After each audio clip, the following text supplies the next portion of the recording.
Bonsoir et bienvenue dans ce nouveau numéro de Et si on parlait vraiment d'ufologie.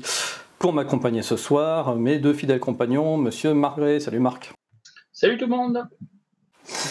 Et notre ami Pam, qui est toujours là présent au poste. Salut Pam. Bonsoir tout le monde, mes hommages. Alors ce soir, messieurs, nous allons revenir sur un sujet que nous avons déjà abordé une fois, qui est le sujet des abductions. Bon, vous savez, sur l'émission, sur une des émissions de Miasme l'hebdo, l'édition hebdo du mois dernier, notre ami Silvano a lancé un peu la polémique en disant que effectivement la majorité des abductés c'était essentiellement des implants mémoriels, une sorte de contrôle mental des souvenirs qu'on leur imposait. Donc voilà, ça fait un petit peu quand même un tollé. Il n'a pas dit que tous les abductés correspondaient à cette définition, mais la grosse majorité. Et donc nous, on a voulu revenir un petit peu sur ce sujet pour essayer de voir si c'était vraiment une réalité ou pas. Et pour ce faire, eh bien, on a invité Laure, qui est elle-même abductée. Et puis voilà, on va étudier son cas avec elle. Elle va nous parler de tout ça. Et puis on déterminera à la fin si elle fait partie de la grande majorité ou au contraire si c'est un cas d'abduction tout à fait à part. J'ai le plaisir d'accueillir Laure. Bonsoir Laure. Bonsoir tout le monde. Content d'être là, de pouvoir discuter avec des gens ouverts pour une fois. C'est pas souvent. Bah, écoute, c'est un peu le principe de cette chaîne, voilà, c'est que de toute manière, rien n'est possible, rien n'est impossible, on essaye d'explorer vraiment toutes les pistes, et puis même si parfois il y a des éléments qui peuvent, d'une émission à l'autre, venir contredire les émissions, voilà, ça reste dans le champ des possibles. Et c'est pour ça que ce soir, on voulait revenir sur le cas des abductions. Parce que comme je l'ai dit en introduction, un de nos chroniqueurs a lancé une sorte de pavé dans la mare. Est-ce que tu l'avais suivi est-ce que tu l'avais eu cette information-là? Est-ce que tu avais eu l'occasion de le voir sur Miasme? Je crois que c'était le numéro 65 ou 66. Je l'ai pas vu, mais on me l'a raconté. Mais je l'ai pas vu. Mais bon. Et toi, déjà, rien t'as quoi comme sentiment par rapport à ça? Est-ce que tu penses que c'est une réalité ou est-ce qu'on est vraiment à milieu de ce qui se passe réellement aujourd'hui? Je pense qu'en fait, il y a plusieurs réalités. Dans le phénomène, il y a plusieurs réalités. C'est-à-dire que je pense qu'il ça se passe réellement physiquement et ça se passe aussi sur un autre plan éthérique. Tout à fait. De toute manière, c'est aussi ce qu'on avait à un moment dit dans l'émission sur les abductions physiques et éthériques. On était aussi sur ce niveau d'information-là. Alors, pour entrer dans le vif du sujet, ce que je te propose, parce que effectivement, bon, c'est Marc qui nous a mis en contact, hein, qui t'a invité. Je ne connais pas ton histoire, je ne sais pas ce qui t'est arrivé, et puis nos auditeurs non plus, hein, ils te découvrent ce soir. Donc déjà, est-ce que tu peux nous remettre dans le contexte et puis nous dire ce qui t'est arrivé? Alors, grosso modo, j'ai toujours eu des expériences on va dire anormales depuis que je suis petite fille. La première dont je me souvienne, je devais avoir 3 ans. Ça m'avait vraiment fait peur, hein. C'est pour ça que je m'en souviens, parce que je pense qu'on n'a pas beaucoup de souvenirs de l'âge de 3 ans. Et donc je me suis intéressée, jusqu'à il y a 4 ans, je m'intéressais à tout ce qui était un peu spirituel, mais pas du tout à l'ufologie. En fait, j'étais un peu dans un déni, dans un espèce d'autisme ufologique, comme s'il fallait pas que j'y pense. C'est-à-dire que même quand je rencontrais des gens qui s'intéressaient à ça et qui auraient pu me donner des pistes, comme si en fait ma tête se fermait et qu'ils me parlaient, et ils parlaient à un mur en fait. C'est assez étrange, je sais pas comment expliquer ça, mais c'est... Et en fait, toutes les expériences bizarres que j'avais, je me posais des questions, hein. Quand j'étais adolescente, je me demandais si j'étais schizophrène. En fait, ça me faisait peur. Je pensais j'avais peur d'aller voir un psychiatre, quoi. Je me disais, on va m'enfermer. Ça m'angoissait beaucoup. Je faisais des grosses crises d'angoisse à cause de ça. Et puis bon, après, ça s'est un peu calmé.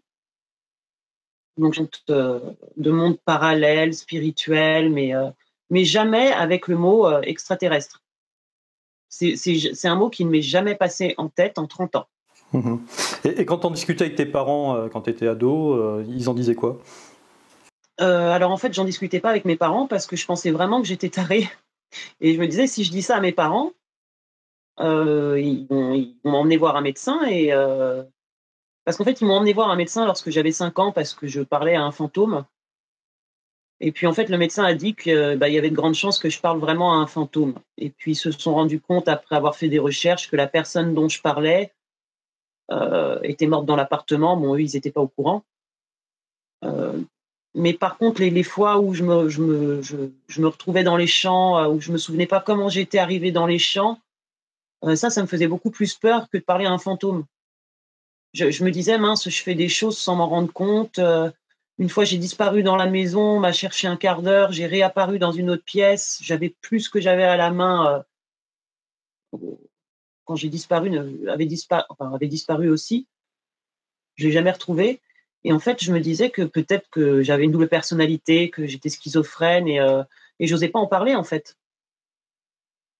Donc j'en ai parlé plus tard. J'ai dû commencer à parler de ça lorsque j'avais, je sais pas, 21-22 ans, où là, les psys te disent, «Bah, écoutez, si vous vous rendez compte qu'il y a un problème, c'est que tout va bien». Ouais. Bon, donc je trouvais d'autres explications. Il y a plein de fois où je trouvais pas d'explication aussi, hein, où je comprenais pas ce qui m'arrivait. L'été 2013, où là, j'ai encore eu un épisode où je voyais des entités. Enfin, j'étais dans une lutte où j'étais à 50 centimètres au-dessus de mon matelas. Oui, là, cette fois-ci, en fait, ils m'ont touchée.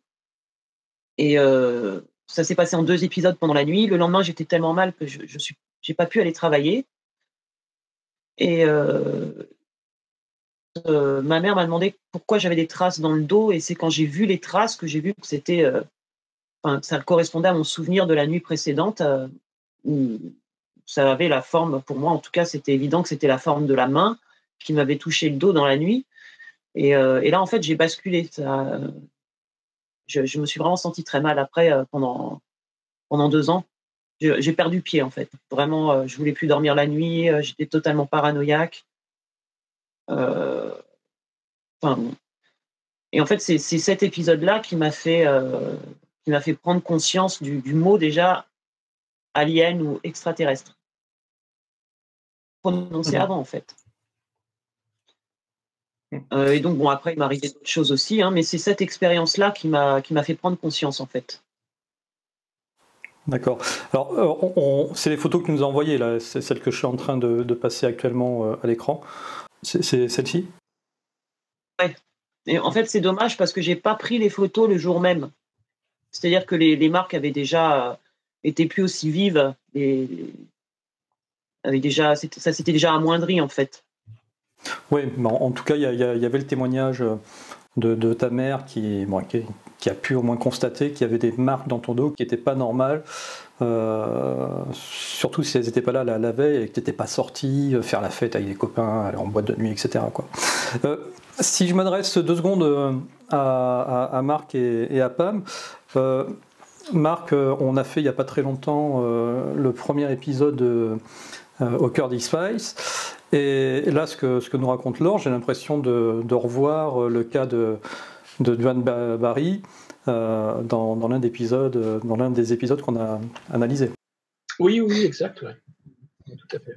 Mais bon, X-Files théâtralise des faits rapportés, si tu veux, façon Hollywood. Donc, comme je disais, hein, les abductions se passent pas exactement comme on le décrit dans les séries télé, mais certaines traces qui montrent les implants ou des traces sur la peau corporelle, des marques corporelles peuvent correspondre à ce qui se dit dans les témoignages, qui sont, je le rappelle, des dizaines de milliers, voire beaucoup plus dans le monde, tout en sachant que très peu de gens vont aller d'eux-mêmes contacter des ufologues ou des gens qui s'intéressent au même sujet pour rapporter les faits. Hein. Donc, la plupart des abductés ne rapportent pas, même à leurs proches, ce qui leur arrive. Alors, Tu confirmes Ah oui, oui, complètement. Ouais. Et il y a quelque chose qui est quand même gênant, c'est qu'on ait toujours besoin de se justifier dans le cas de Laurelène, parce que au vu de la trace, là, vu quelques jours après, euh, toi, tu n'as senti qu'un simple contact, et là, on dirait carrément qu'il y a quand même une ecchymose, quoi. Attends, c'était même pas des ecchymoses, c'était. Alors, d'après le mec avec qui je sortais à l'époque, qui avait fait, dans son pays, il avait fait médecine, il m'a dit que la seule fois où il avait vu des marques comme ça, en tout cas, c'est ce que ça lui rappelait, c'était dans les pays slaves. Il me dit, j'ai vu ça, j'ai vu ce genre de marque en Russie, on dirait quelque chose de radioactif. En fait, ça a tourné au violet. Très, très, très rouge, mais presque fluorescent. Et 10 jours après, ça a tourné au violet. Après, c'était encore visible sous certaines lumières. Enfin, c'était vraiment étrange. J'ai jamais vu de marque comme ça, en fait. Et depuis, ça a complètement disparu? J'espère. Ouais. J'espère, parce que c'est vraiment dans mon dos, je peux pas le voir. Alors, je ne sais pas, tu as fait des hypnoses régressives ou il y a eu quelqu'un qui a pu analyser énergétiquement ton corps pour voir s'il y aurait un implant à cet endroit-là, par hasard, en plus? En fait, j'ai essayé de faire une hypnose régressive une fois et ça n'a pas fonctionné du tout. Voilà. Il faudra peut-être essayer avec un troisième, tu sais, avec un intermédiaire. Ah non, mais il faudrait réessayer même avec quelqu'un d'autre parce que la procédure me correspondait pas. Enfin, c'était pas comme j'aurais voulu que ce soit, en fait. Oui, donc Alors, c'est l'intermédiaire, là, dans ces cas-là, qui se fait hypnotiser à ta place et qui pénètre chez toi, on va dire. D'accord. alors, je rappelle que les marques phosphorescentes sont aussi un des traits de marques qui sont laissées après certaines abductions. Donc, si tu veux vérifier dans ton dos avec une lumière noire, hein, comme celle-ci, qui sert d'habitude à regarder s'il y a des traces de pipi de chien ou de chat sur la moquette. Mais en général, chez les abductés, donc j'ai appris ça chez Johan, qui avait un groupe d'entraide qui s'appelait La Match à l'époque, qui a fermé depuis en Angleterre. C'est très pratique pour voir les traces fluorescentes sur la peau, hein, ou sur les vêtements, ou sur les draps, ou dans la pièce autour de soi après une abduction. Donc, quand tu voudrais vérifier, c'est 17 €, je crois, sur Amazon, une petite lampe de lumière noire, donc pour voir les phosphorescences. D'accord. Mais le pire, c'est que j'y pense même pas à vérifier. Je pense pas à vérifier. Je veux dire, la nuit, quand il m'arrive des choses bizarres, je ne pense pas à vérifier si j'ai des marques sur le corps. Le premier réflexe. Mais non, j'y pense pas.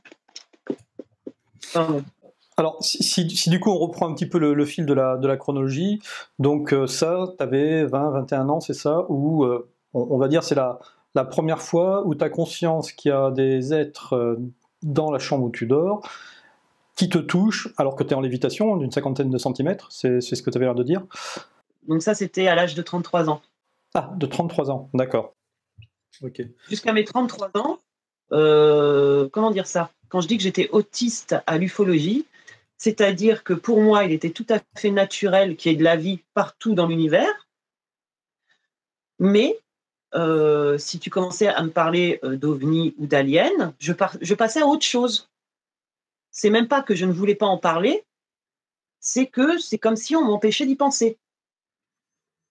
Je sais pas comment expliquer ça. C'est vraiment quelque chose de particulier, en fait. J'imagine ça comme une sorte de programmation que j'appelle une programmation retour et delete. J'ai connu ça. Tu te poses une question, tu commences à y penser et tu arrives à un certain niveau du raisonnement où finalement, carrément, tu oublies d'où tu es parti et quand tu essaies de savoir où tu en es, eh ben, tu ne retrouves plus le fil absolument, mais c'est incroyable. Oui, c'est perdu.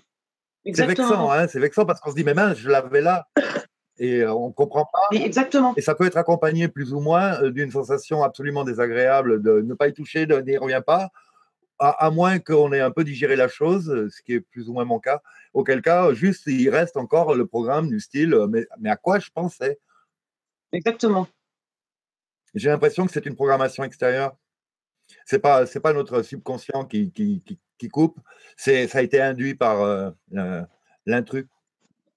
À tel point que avant qu'il m'arrive cette abduction-là, je sais pas, 4-5 mois avant, J'étais dans mon lit à Paris 13, et en fait, j'ai été aspirée par le plafond. Et j'ai été déposée chez ma petite sœur qui habite dans les Yvelines avec ses 3 enfants. Et j'ai été déposée dans sa maison comme un coussin d'air. Et elle s'était endormie sur une chaise à un endroit précis de la maison. Elle avait son gilet Adidas rose avec son jean, avec un jean. Et elle se frotte les yeux. Elle me dit, mais qu'est-ce que tu fais là? Et j'ai à peine le temps de me dire, mais qu'est-ce que je fais là? Que là, on entend les 3 enfants qui sortent de leur chambre, qui hurlent, qui viennent vers nous. Et nous, comme si on avait l'habitude, on se met au-dessus d'eux pour les protéger. Et je dis à ma sœur, ils arrivent, et on se fait en fait avaler par le plafond. Je me réveille le lendemain et je me dis, bon, bah, je vais appeler ma sœur parce que c'est bizarre comme rêve quand même. Je raconte ça à ma sœur, elle me dit, tu sais, c'est quand même bizarre parce que je me suis vraiment endormie sur cette chaise-là, à cet endroit-là de la maison, avec mon gilet rose Adidas et mon jean. Bah, même là, même au moment où elle me dit, je me suis endormie à cet endroit-là, avec ce jean-là, avec ce gilet-là, à cet endroit précis de la maison, même là, j'ai pas compris en fait. Oui, tu as clairement un programme qui te permet de sortir de la boucle pour que tu rentres pas dans le questionnement ufologique. Mais ça ressemble quand même aussi à un phénomène de bilocation qui est peut-être pas forcément un phénomène proprement ufologique. Si tu veux, le plafond, il s'est quand même ouvert avec une lumière qui m'a absorbée, qui m'a déposée chez ma sœur. C'est-à-dire que la lumière, elle est venue du dessus, le plafond, il a disparu, et on a été aspiré par cette lumière dans le plafond. Et c'est pour ça que je parle de bilocation, dans le sens où la bilocation, tu sais, c'est la capacité d'être à 2 endroits à la fois. Donc après, qui est-ce qui est au deuxième endroit? Est-ce que c'est ton âme, ta projection éthérique, je ne sais pas. Mais parce que dans le cas là d'une abduction à proprement parler, ce serait quoi l'intérêt, tu vois, de t'abducter pour t'amener chez ta sœur? Ah, mais moi j'ai compris l'intérêt, mais maintenant seulement. C'est qu'aujourd'hui que j'ai compris l'intérêt. C'est que je pense que ma sœur, en fait, elle est pire que moi dans la lutte, même si elle en a aucune conscience. Hyper spécial, c'est quelqu'un de hyper fort mentalement, et je pense que c'était juste pour attirer ma sœur. Pour moi, c'est une évidence en fait. Ouais, mais tu vois, dans ce que tu nous as décrit, tu nous décris presque comment dire, un geste de protection, parce que tu sens qu'il va arriver quelque chose, que vous allez être aspiré.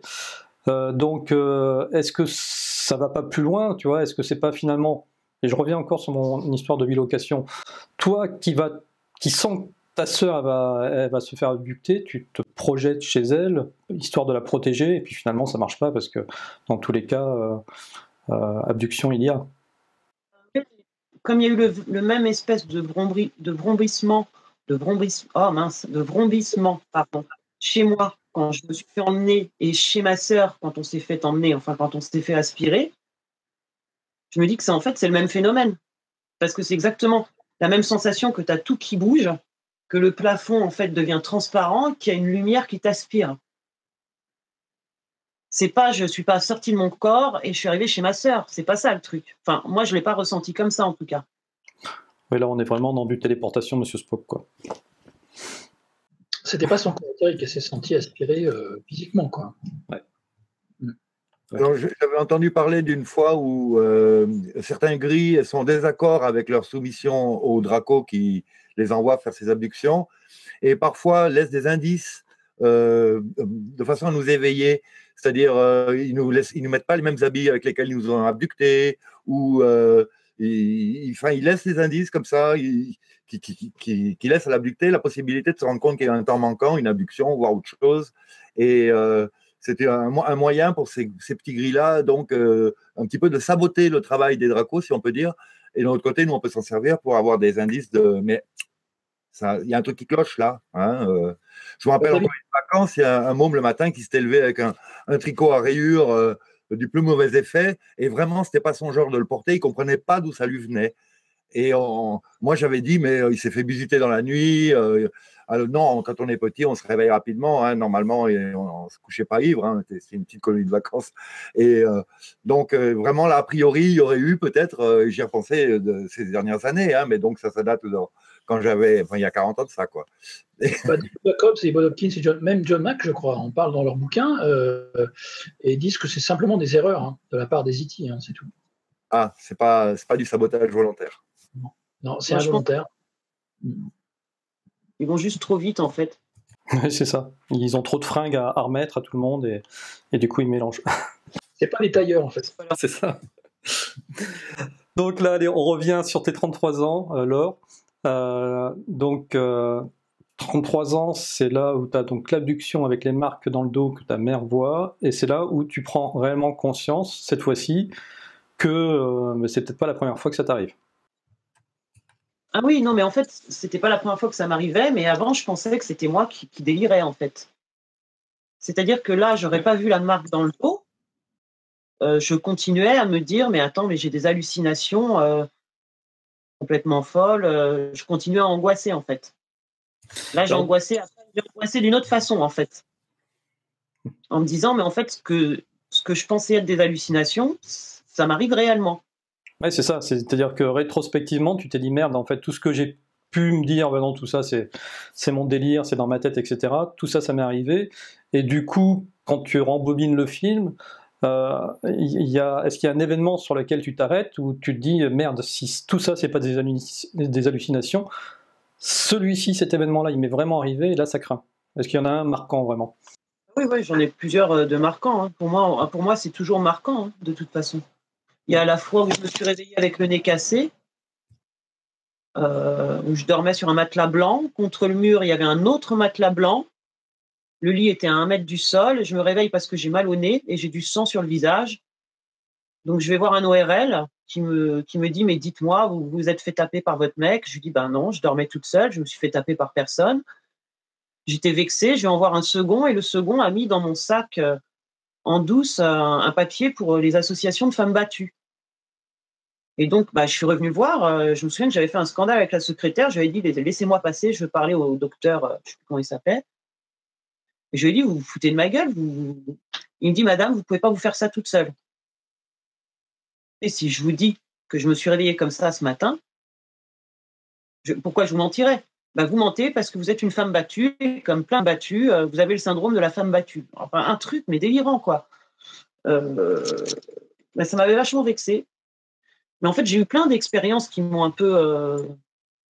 J'ai eu une expérience où je me suis fait tirer par les pieds, où mon copain s'est réveillé, j'avais les pieds à 1 mètre du sol. J'en ai eu plein des expériences qui m'ont un peu choquée.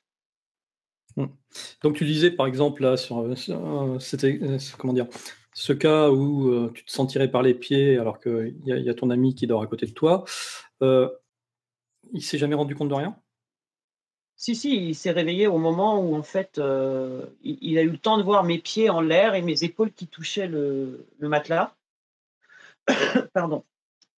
Mes épaules qui touchaient le matelas et de voir donc mes pieds retomber sur le matelas. Et ça s'est passé 2 fois de suite en 10 jours, j'avais 17 ans. Mais ça n'a pas été plus loin. Je me souviens que c'était une entité bleue euh, qui survolait, en fait, qui était en lévitation dans la pièce et qui ressemblait beaucoup à. Il y a un tableau de Botticelli qui s'appelle Le Printemps. Et il y a un personnage où bon, les spécialistes ne sont pas tous d'accord, mais on pense que c'est Zéphyr. Et en fait, il ressemble beaucoup à Zéphyr dans le tableau du Printemps de Botticelli. Mais en tout cas, c'est comme ça que je l'ai perçu. Peut-être pas ça, mais moi, je l'ai perçu comme ça. Et donc, 10 jours, quand j'avais 17 ans, et ça m'a terrorisé. Enfin, en fait, il y a plein de trucs qui me sont arrivés et qui m'ont fait super peur. C'est pas pour ça que j'ai pris conscience d'entités où non, en fait, pour moi, c'était des démons. Enfin, c'était toujours loin de l'ufologie, quoi. C'est presque plus rassurant de se dire que c'est des démons plutôt que de se dire que ce sont des aliens? Ben, je sais pas. Je sais pas parce que pour moi, naturellement, j'ai toujours pensé qu'il y avait de la vie partout dans l'univers. J'ai jamais, si tu veux, j'étais pas quelqu'un qui disait ah ben non, il y a que de la vie sur la planète Terre. Pour moi, c'était mathématiquement impossible. C'était illogique. Je sais pas pourquoi. Mmh. Et j'ai le sentiment que tout ce qui t'est arrivé, finalement, ça ne t'est arrivé que depuis ta chambre, en tout cas le lieu où tu dormais. T'as jamais eu aucune expérience, on va dire, externe, extérieure, en te promenant, tout en manquant, ce genre de choses? Bah si, en fait, quand j'étais ado, jeune ado, je me réveillais dans les champs derrière chez mon père, heu, mais je savais pas comment j'étais arrivée là. Il y a 2 ans, j'ai eu une expérience dans la rue avec ma chienne qui s'est fait agresser, qui fait quand même 33 kilos. Elle s'est fait agresser par quoi? Je sais pas. En fait, je l'ai vu se faire ça a été vite, hein, ça a duré peut-être 3 4 secondes, c'est vite, hein. Je l'ai vu se faire soulever du sol et en fait, elle s'est mise à pleurer et à essayer d'attraper quelque chose qui lui enserrait le cou et elle a été relâchée au bout de 2 3 secondes et moi, j'ai eu super peur. Il était 2 heures du matin et encore, elle aurait pas pleuré, elle aurait pas essayé d'attraper quelque chose qui la tenait. Je me serais dit: «Bon, j'ai mal vu ou j'ai eu une alu». Mais le fait qu'elle pleure, et qu'elle essaye d'attraper quelque chose autour de son cou, je me suis dit: «Non mais, il y a quelque chose». Et en fait, il était 2 heures du matin, ça m'a fait peur et je suis rentrée, on n'a pas fini la balade, on est rentrés à 2 heures du matin, truc que je fais jamais parce elle a 3 enfants quand même et j'ai touché le cou de ma chienne, elle avait une boule de la taille d'une balle de tennis dans le cou. Donc on a été chez le vétérinaire le lendemain qui m'a dit: «Écoutez, je sais pas quoi vous dire, je sais pas ce que c'est». Et puis, il s'est repassé la même chose, enfin pas la même chose, mais, 2 mois après, pendant la nuit, je me suis réveillée, il y avait une lumière dans l'appartement et je lui ai dit: t'inquiète pas, reste là, ils vont partir». Et le lendemain matin, je me réveille, je me rappelle que de ça et elle a une seconde fois une grosse boule de la taille d'une balle de tennis dans le cou. Donc vétérinaire et là il m'a dit, «Je vais faire des prélèvements parce que je comprends pas ce que c'est. Je voudrais voir si c'est pas une tumeur» et puis, bah, c'était pas une tumeur, c'était rien d'exceptionnel et d'ailleurs il m'a pas fait payer les consultations parce qu'il m'a dit: «Je vais pas vous faire payer, je ne sais pas ce que votre chien a, je ne comprends pas ce qu'elle a». Qu'est-ce qui m'est arrivé ici? J'ai eu des phénomènes de hantise aussi en dehors de chez moi, quand j'étais dans la Drôme. On était 2 là, on était 2 à être un peu sous l'influence d'une morte. Franchement, c'était vraiment ça. Heu, que je réfléchisse. Est-ce qu'il y a un militaire dans ta famille aussi? C'est une autre question importante. Non, Aucun? non. D'accord. Enfin, je veux dire, mon grand-père a fait la guerre, mais c'était pas un militaire. Mhm. Non, j'ai pas de militaire, dans la famille. Et donc, à part ta sœur, t'as pas un oncle, une tante ou une grand-mère ou un grand-père qui a eu ces expériences-là d'abduction ou de hantise? Bah, je pense que ma grand-mère en a eu, en fait. Je sais que mon grand-père a vécu un truc aussi qui était similaire, que j'ai vécu et que ma sœur a vécu, mais je pense pas que c'était une abduction. Je sais pas ce que c'était. Quand j'étais petite, il y avait un espèce de démon, qui me réveillait la nuit et qui me griffait les pieds et les cheveux. Et bon, il avait un visage, un peu démoniaque avec des yeux en oblique et des oreilles pointues et un sourire, un peu démoniaque, quoi. Et j'ai toujours pensé que c'était un truc de gamin, et puis un jour j'en parle, à ma sœur j'étais un peu plus âgée, je devais avoir, je sais pas 15 16 ans et elle me dit que quand j'étais petite, elle me raconte la même histoire, en fait. Bon et puis, encore après, mon grand-père qui était totalement athée, qui croyait en rien, et encore moins aux fantômes, se réveille un matin et je vois qu'il a pleuré. Et c'est dur quand tu vois ton grand-père, de 87 ans qui vient de pleurer, tu te dis: «Mais» tu vois qu'il est mal, quoi, il est vraiment mal. Je lui dis: «Mais qu'est-ce qu'il y a?» Il me dit: «Non, mais tu me croiras jamais», je lui dis: «Mais parle-moi, qu'est-ce qu'il y a?» Il me dit: «Bah, cette nuit, il y avait quelque chose qui me griffait les pieds, donc j'ai cru que c'était le chat, mais quand j'ai regardé sur ma droite, le chat était là». Et en fait, il me raconte la même histoire. C'est-à-dire qu'il voit quelque chose avec un sourire, des oreilles pointues, qui lui a griffé les pieds et les cheveux. Bon, après, je sais que mon père, par contre, lui, il a eu des histoires, je pense qu'il a eu des histoires d'abduction, je suis quasi certaine. Sauf qu'à l'époque, je voulais pas savoir. Donc, je peux pas vous dire lesquelles parce que je voulais pas savoir. Voilà quoi. Mais bon, je pense que je suis pas la seule dans la famille à avoir vécu des trucs un peu anormaux. Et tu en discutes régulièrement avec ta sœur ou pas du tout? Aujourd'hui. Ouais, j'en discute un peu avec ma sœur, ouais. Elle s'est ouverte au sujet, là, maintenant? Ouais. Autant elle était très fermée à ces sujets-là il y a une quinzaine d'années, autant ouais, elle s'est ouverte au sujet complètement. J'ai eu l'impression qu'un des seuls moyens de faire avancer le schmilblick, c'était au moins d'affronter ses peurs à ce niveau-là. Après, le problème de mémoire, c'est encore autre chose. Mais déjà, au départ, c'était de dire, mais la fuite, si le problème est intérieur, la fuite est inutile. Il faut résoudre ça en face à face, Ouais. façon de parler. Et je me demande si le premier contact, là, déjà que dans la famille, a priori, il y a déjà plus ou moins des aisances, des facilités de contact. Le premier n'a pas été assez traumatisant pour laisser ouvert dans ta sphère énergétique une grosse porte vers le bas astral, ce qu'on appelle le bas astral, d'où la hantise possible avec la défunte, et aussi peut-être un passage plus facile pour vous toucher, vous, de la part de ces E.T. qui fréquentent ce bas astral, donc qui n'ont pas forcément des intentions les plus nobles. Ouais, je sais pas. Mais je me souviens que s'ils sont venus, j'étais jeune. Parce que je me souviens je devais avoir 4 ans. Et je me souviens d'un chat qui m'a traumatisée. On m'avait envoyé faire ma sieste. J'avais 4 ans, je vais faire ma sieste, hein. À 4 ans, tu te rebelles pas, hein, donc tu vas faire ta sieste. Et je me souviens que tout d'un coup, il y a un chat qui apparaît en face de moi, euh, assis comme une statue de chat. Et c'était un siamois. Il avait des yeux beaucoup trop grands. Et ses yeux, en fait, étaient aimantés à mes yeux. Et puis, il était en lévitation, en fait, assis, mais en lévitation. Et puis, après ça, il a commencé à bouger un petit peu vers le mur. Et ce qui m'a fait hyper peur, c'est qu'il a commencé à grimper au tissu du mur, comme une araignée, avec des mouvements hyper saccadés, mais toujours avec la tête tournée de mon côté. Impossible. Il a fait tout le tour de la pièce et il est arrivé, en fait, jusqu'à mon lit. Et où il s'est retrouvé, en fait, en position assise, mais parallèle à ma tête à l'envers. Et donc, à un moment, il a carrément descendu jusqu'à être les yeux dans les yeux avec moi. Et ça m'a terrifiée. Ça m'a terrifiée. Et c'est un truc que je m'en souviendrai toute ma vie. Sauf que je n'avais pas fait le rapprochement avec des abductions avant il y a quelques temps. C'est quelque chose que je ne comprenais pas. Je savais que c'était quelque chose d'anormal, mais je ne pouvais pas dire quoi.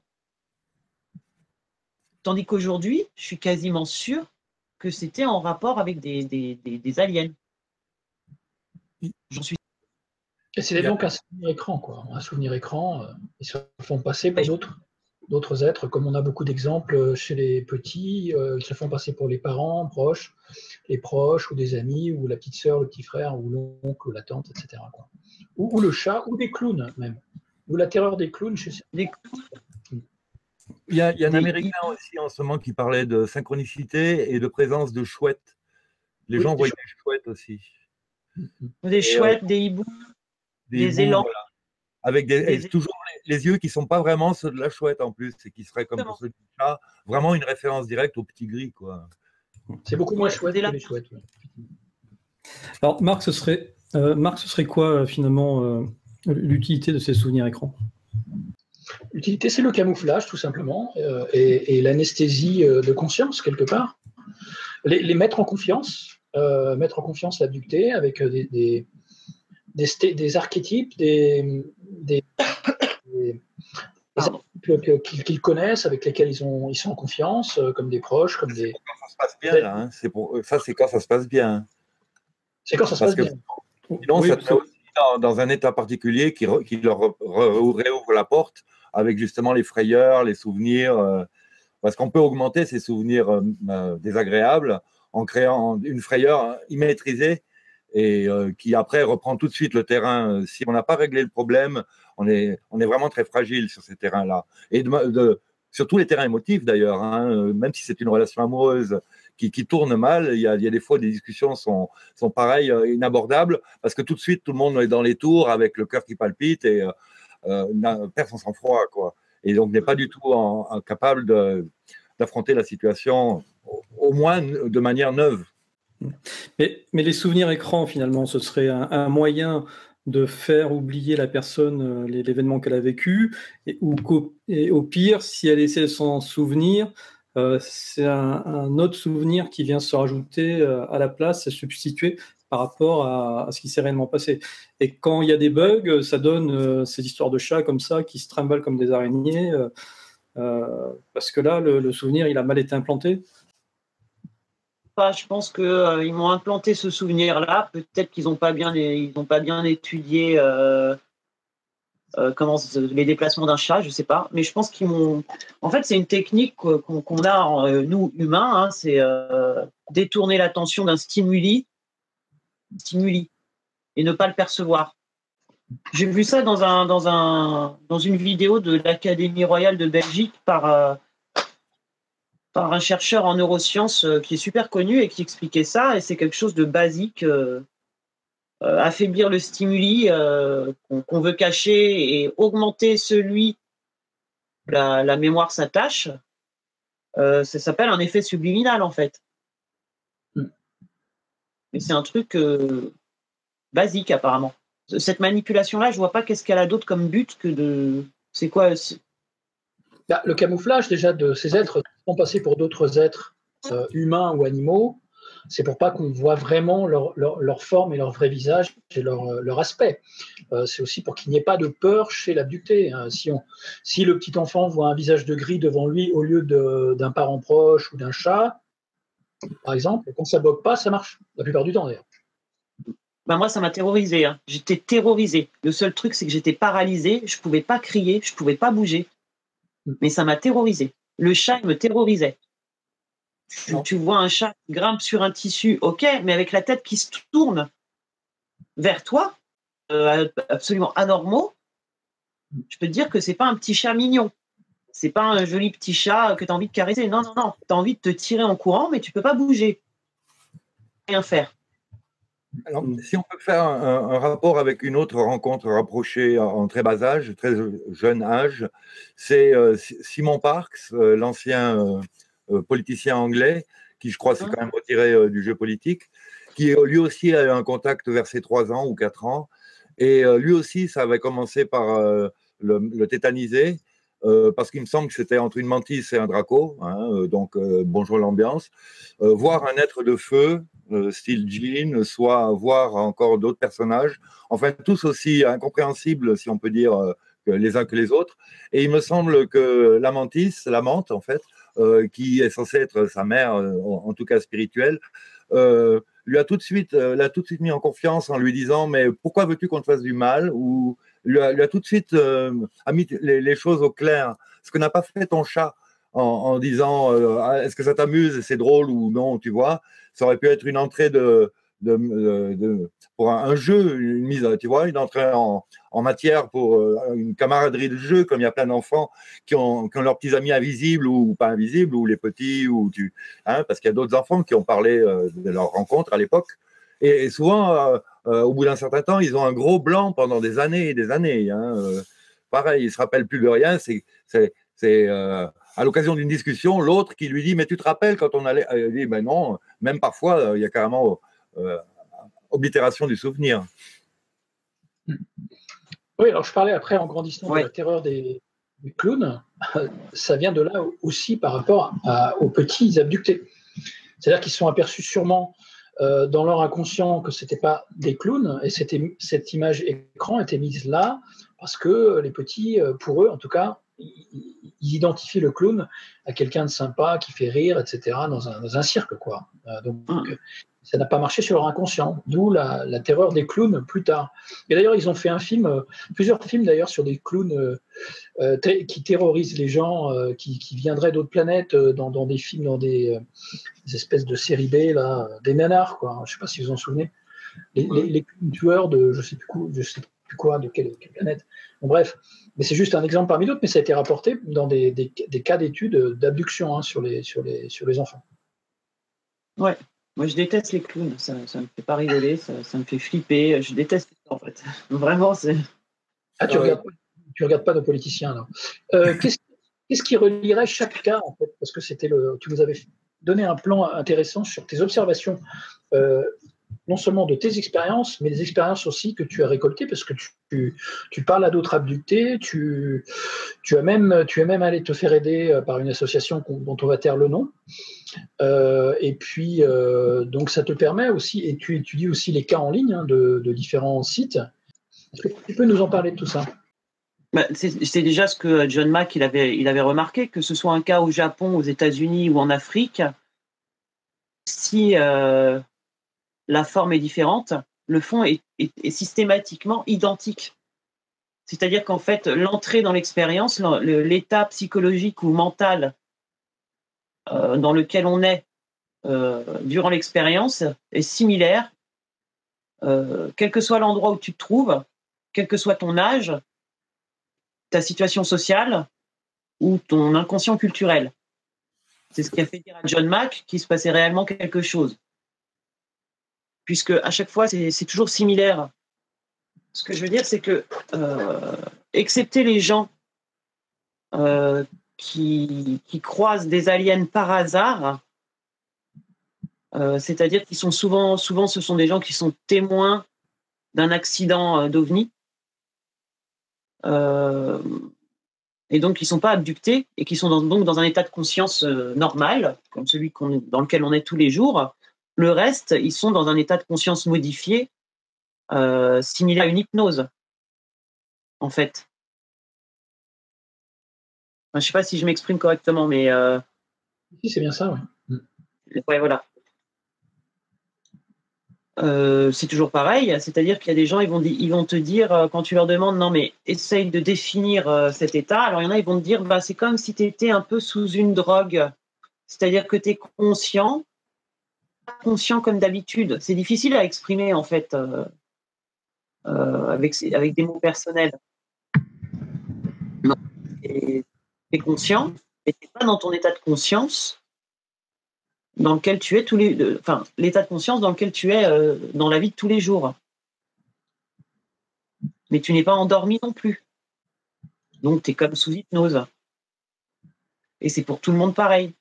À part quelques exceptions, parce qu'il y a quand même des exceptions de personnes qui disent qu'ils ne sont pas dans un état de conscience modifié et qui vivent des contacts ou des abductions dans un état d'éveil normal. Mais la plupart des gens, à 95%, sont toujours dans un état de conscience modifié, systématiquement. C'est pas une obligation pour les aliens de nous mettre dans un état de conscience modifié, puisque les gens qui sont témoins d'accidents d'OVNI et qui croisent à ce moment-là des aliens par hasard ne sont pas dans un état de conscience modifié. C'est bien eux qui le font systématiquement, mais c'est pas une obligation pour entrer en contact avec eux. Alors ça, c'est chez les civils dont on parle, hein. Donc des rencontres. Oui. Alors il y a une erreur de fréquence, peut-être, et ils apparaissent juste au moment devant des personnes qui n'avaient pas l'intention d'abducter au départ, ni de plonger dans un état d'hypnose. Mais au niveau des projets militaires, qui sont plus des projets, mais effectivement quelque chose de bien concret depuis les années 50, voire avant, 40, il y a bien collaboration dans des bases souterraines avec certaines factions extraterrestres dont on a rapporté, enfin plein de lanceurs d'alerte qui n'étaient pas tous anciens militaires, mais d'autres qui ont participé indirectement à ces projets, ont bien témoigné de tout ça. Donc ça, c'est pas des fantasmes, c'est quelque chose de palpable, de concret. Et ces soldats ou ingénieurs ou autres étaient bien confrontés à ces aliens en plein état de conscience, quoi. Ils étaient complètement conscients. Ouais.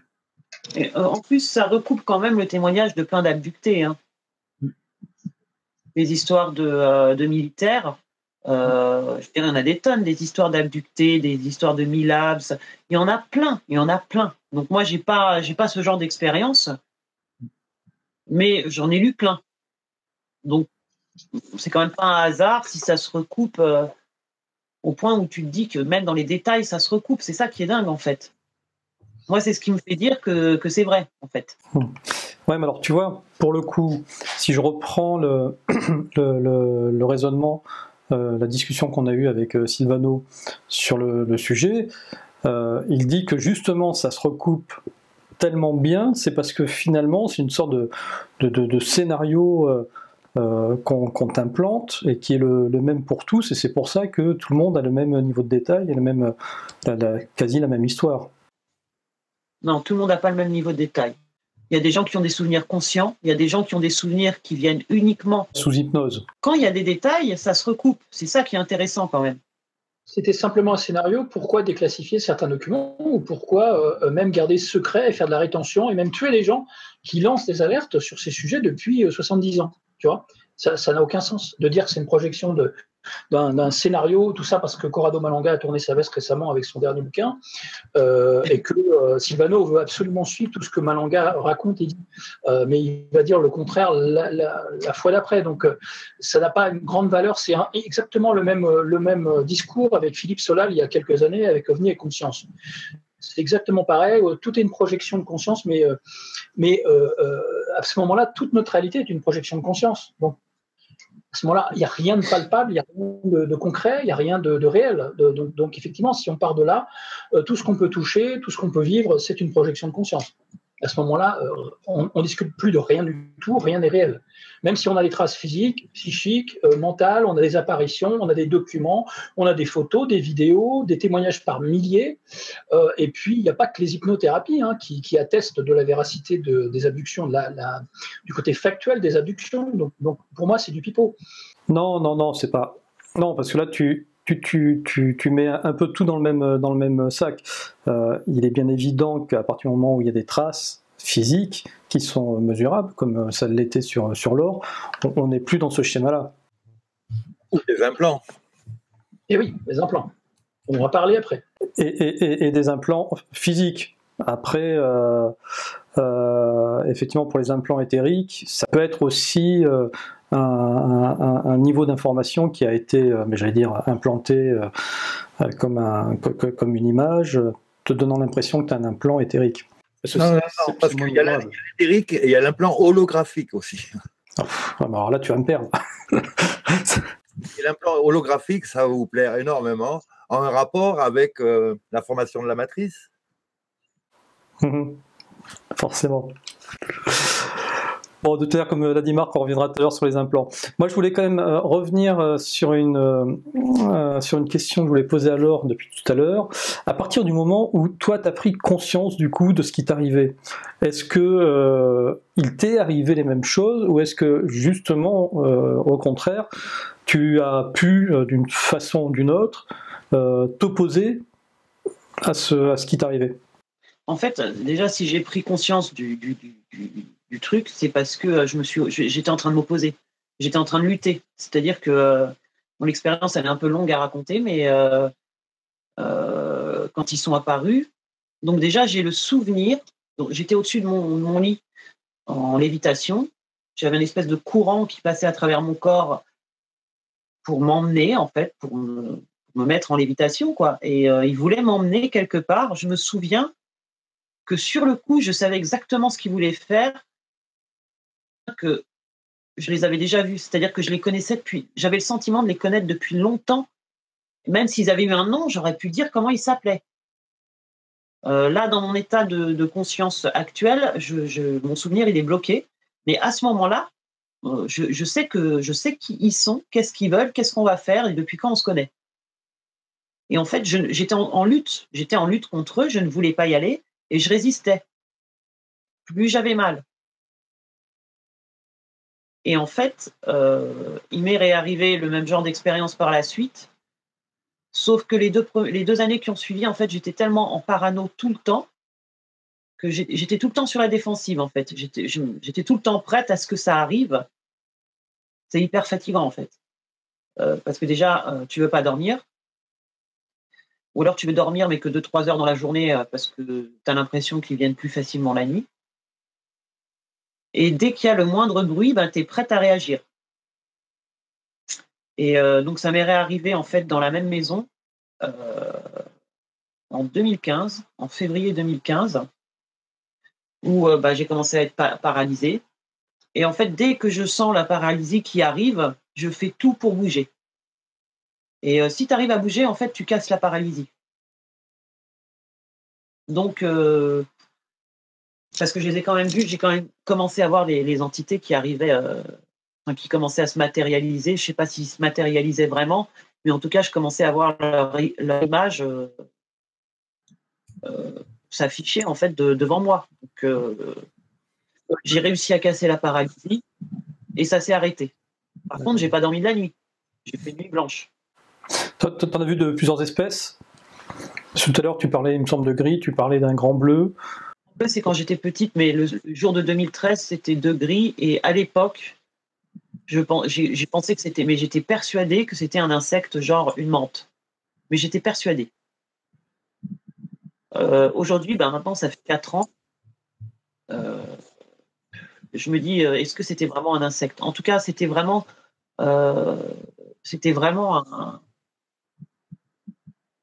une entité qui n'était pas du tout, qui se tenait sur des jambes, enfin, je veux dire, qui était humanoïde, mais dont les membres n'étaient pas comme des primates. Je sais que c'est, pour moi, je suis vraiment sur le coup, j'ai vraiment pensé que ça ressemblait à une menthe religieuse, et pourtant, je connaissais pas le mot abduction, ce qui se passait durant les abductions. Enfin, je connaissais rien de tout ça. Ce qui m'embête, sincèrement, c'est que j'ai du mal aujourd'hui à me remémorer son visage. C'est-à-dire que comme si, en fait, ma mémoire bloquait à partir de son cou. Et du coup, ça m'embête. J'ai pas envie de dire que je suis sûre que c'est une menthe alors que j'arrive pas à me souvenir de son visage. Ouais, c'est intéressant ça. Il y a des hybrides menthe et gris. Donc, Et puis c'est un de leurs trucs de brouiller l'image. Lors des hypnoses, là, en général, la personne est obligée de monter en vibration, d'avoir un regain d'énergie, de façon à dépasser le blocage et à pénétrer la réalité qui est derrière ce brouillage.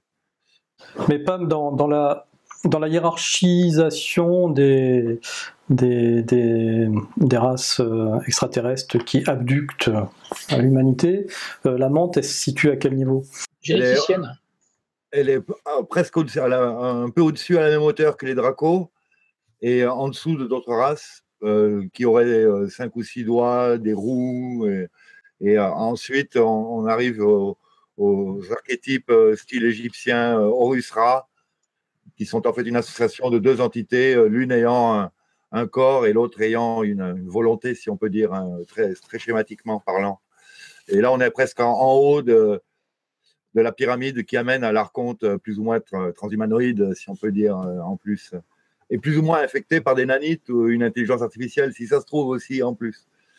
Mais voilà, sinon, a priori, d'après Simon Parkes, mais je vois que tout le monde ne lui fait pas vraiment confiance, je ne savais pas.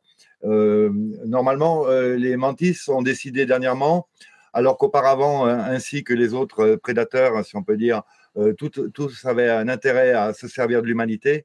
Là, elles se sont dissociées de ce plan général dans lequel tous s'associaient, puisque le but du jeu, c'était quand même la domination de la Terre et de sa faune. Là, elle s'est dissociée de façon à peut-être suivre une sorte de progression spirituelle que l'humanité devrait suivre. Si elle s'y mettait un peu de plus, ça ferait du bien aussi. Et de façon à évoluer. On sait que les dracos s'estiment être parfaits et être au maximum de l'évolution possible, n'ayant plus rien à apprendre. Les mantis se sont rendus compte qu'il leur manquait le côté, en tout cas émotionnel, et donc des choses, donc elles ne sont pas parfaites. Donc, a priori, il se pourrait que maintenant elles se soient dissociées, elles soient plus ou moins soit neutres, soit positives à notre égard. Enfin, je n'ai pas de preuve. En plus, j'ai généralisé, mais c'est peut-être pas quelque chose qu'on peut faire comme ça. Il peut y avoir différentes races de mantis, différentes races de dracos, assurément d'ailleurs, et d'autres reptiliens et d'autres reptoïdes. Donc, je ne peux pas généraliser. Chez chacun, il y a du bon et du mauvais. Enfin, chez chacune des races, a priori, il y aurait quelques éléments favorables, d'autres vraiment extrémistes, et puis peut-être une grosse foule au milieu qui, si c'est hiérarchisé, suit le mouvement. Ça nous rappellera quelque chose. Généralement, oui, ils sont associés à la génétique, hein, les insectoïdes, enfin les menthes religieuses. Ce sont eux qui font l'hybridation, en tout cas les mélanges génétiques. Et Stéphane Cardino, le géobiologue suisse que j'avais reçu le mois dernier, à mon dîner OVNI à distance, nous avait dit qu'il les associait, ces insectoïdes, à l'intelligence artificielle. Les reptiliens, lui, c'est lui qui le dit, hein, il y a un lien avec le cerveau reptilien, c'est lié à l'émotionnel, un peu froid, côté serpent. Donc l'insectoïde est plutôt lié à une autre partie du cerveau. On va bloquer la connexion avec le spirituel, on va se déconnecter du futur, notre propre futur. Ça, c'est dans le parasitisme énergétique. Hein. Il parlait des parasites énergétiques. Et donc, elles ont coupé les liens avec les bonnes choses qui pourraient nous arriver. Voilà. La crête est en rapport avec le futur. Le blocage ou lobe temporaux par l'insectoïde fait qu'on est manipulé. Le but, les reptiliens étaient assez liés au XXe siècle pour lui aux gens de pouvoir. Ils sont plutôt seuls avec un système de hiérarchie. Le but est basé sur les peurs. On fait peur et on manipule par les peurs. Bon, ça, on connaît. Ça, ce sont ceux qui manipulent, des politiciens qui nous manipulent. Le principe insectoïde, c'est la recherche d'informations, le monde connecté. Celui qui a l'information va traiter l'information et ensuite la redistribuer. Mais on n'a plus le contrôle. On est pris dans un système et on ne maîtrise plus. Voilà, c'est un test c'est de l'intelligence artificielle pour lui, c'est lié à ça, quoi. Donc, pour lui, contrer les reptiliens, c'est plus facile. Dès qu'ils sont pris en flagrant délit, et dénoncer, c'est fini. Je pense pas. Mais pour lui, les insectoïdes, c'est beaucoup plus sournois. Ils se font la guerre entre eux. Entre eux, il y a les humains, les mammifères. L'important, c'est la famille. Pour que les reptiliens gagnent, il faut que les familles éclatent. Les insectoïdes vont dire non. Nous, on a créé une nouvelle famille, une famille extérieure à vous, Facebook, les réseaux sociaux, tout ce qui est artificiel, connecté, etc. Donc voilà. C'est sa vision à lui, à Stéphane Cardino, de ce que sont les reptiliens et les insectoïdes dans le principe du parasitisme énergétique. On va revenir alors. Est-ce que toi, tu as eu des communications dont tu te souviens, des messages, un échange avec ces êtres, en fait? Un échange, excuse-moi, j'ai pas entendu. Un échange? Une communication par la pensée avec ces êtres tu vois, est-ce qu'ils t'ont envoyé un message ou deux? Est-ce que tu te souviens de quelque chose, une sorte de dialogue ou quelque chose? Ah oui, oui, oui, oui, oui, oui, oui, oui. Télépathiquement. Oui. Oui, oui, puisque enfin, c'était pas un message, hein, c'était pour me dire de laisser faire, en fait. Et comme en fait, moi, je luttais et que j'essayais d'appeler à l'aide, en fait, j'ai réussi à tourner les yeux vers la chambre de ma mère, parce que c'était chez ma mère, et, euh, et ils m'ont dit, c'est pas la peine d'essayer, tu sais très bien, si on veut pas qu'elle nous voie, elle nous verra pas. Je leur ai répondu, je m'en fous, je vais quand même appeler à l'aide. Ils m'ont dit, bah tu nous crois pas, bah tu vas voir. Et là, en fait, ils m'ont relâché. Tout ce que j'avais pas pu crier est sorti d'un coup. Ils ont disparu. Ma mère est arrivée en courant. Elle me dit, mais qu'est-ce qui se passe? Je lui dis, rien, j'ai fait un cauchemar, va te coucher. Retourne te coucher, c'est rien, j'ai fait un cauchemar. Puisque sur le coup, je pensais vraiment que j'avais des hallucinations. Et puis, en fait, je me suis réveillée, enfin, je me suis levée, je me suis bu 2 thés, j'ai fumé 4 ou 5 cigarettes. Au bout d'une heure et demie, je me suis recouchée en me disant, écoute, arrête tes délires de taré, là, demain, il faut aller travailler, faut que tu ailles dormir, quoi. Et à peine je me suis posée sur le lit, à peine hein, que ça, ils ont réapparu, recommencé à être paralysés, et ils m'ont mis tout de suite en lévitation, donc tout de suite, je me suis remise à lutter.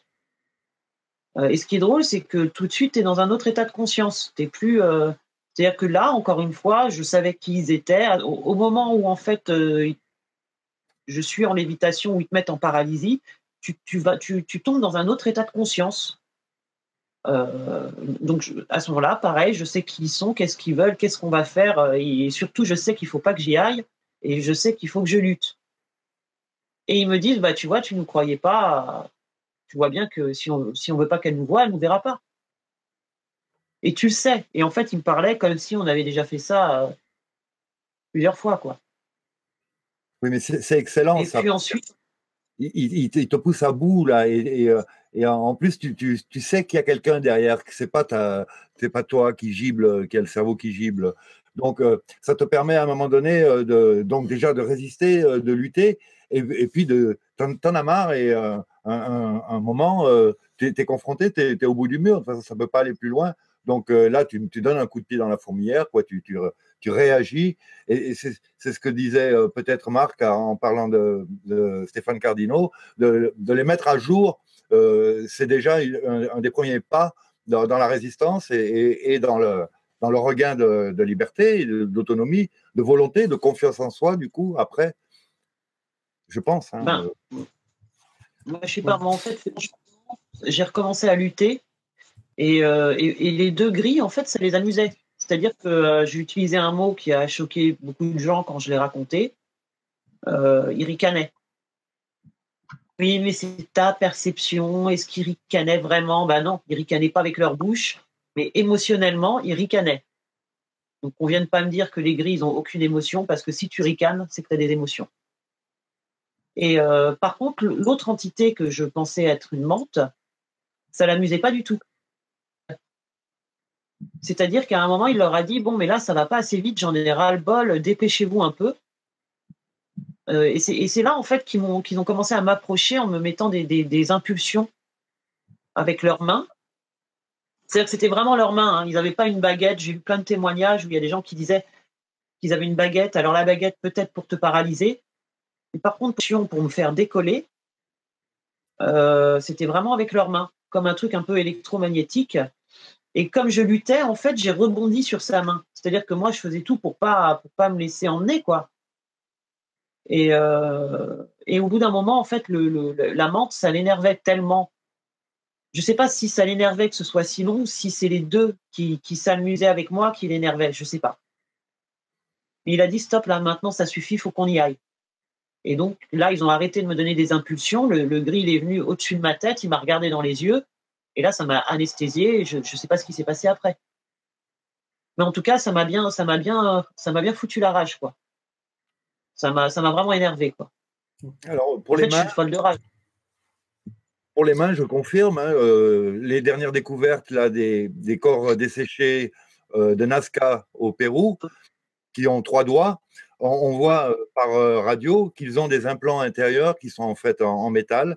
Et dont il paraît qu'effectivement, ce sont des sortes d'amplificateurs du chi, si on peut en parler comme ça, pour les gris.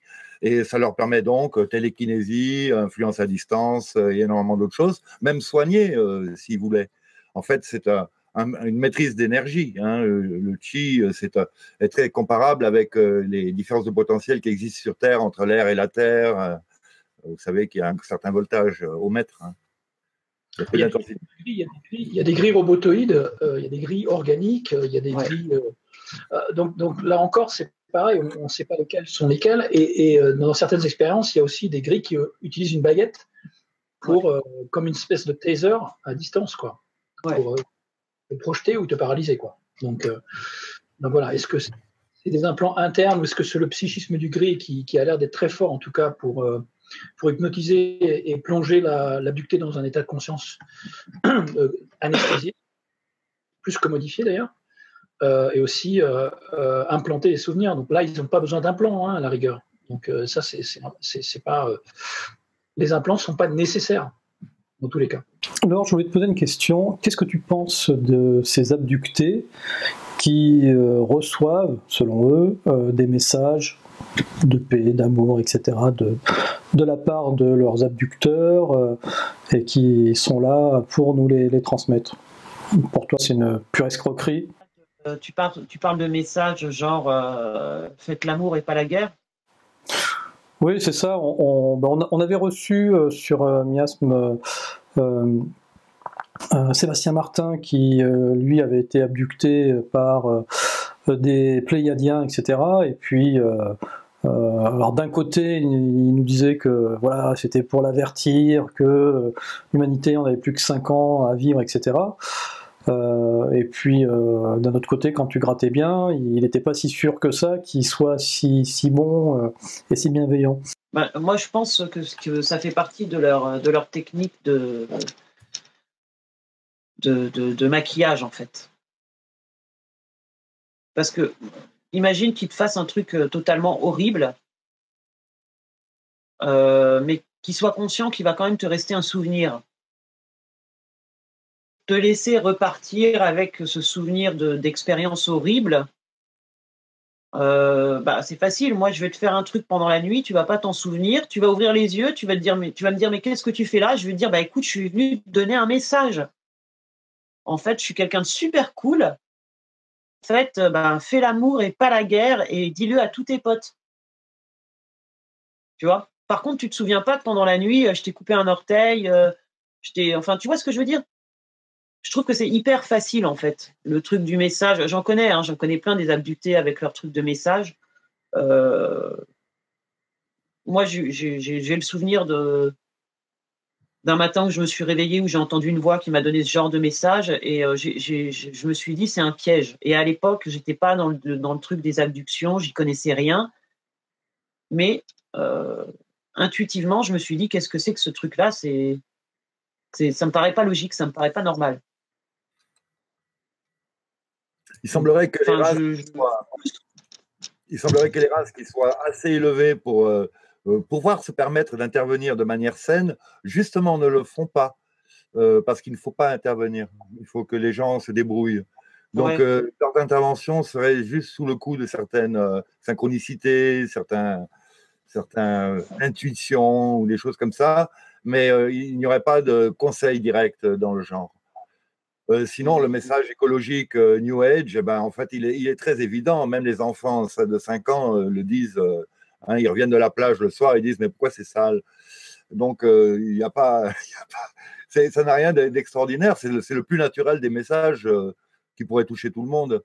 Moi, je pense que si les gens Oui. n'ont pas effectivement, si ça existe, fait un contrat d'âme, comme quoi ils venaient s'incarner pour mettre leur grain de sel dans le déroulement de l'histoire, ceux-ci, là, chaque fois qu'ils se font abducter ou ont des contacts, peuvent avoir des souvenirs vrais et authentiques.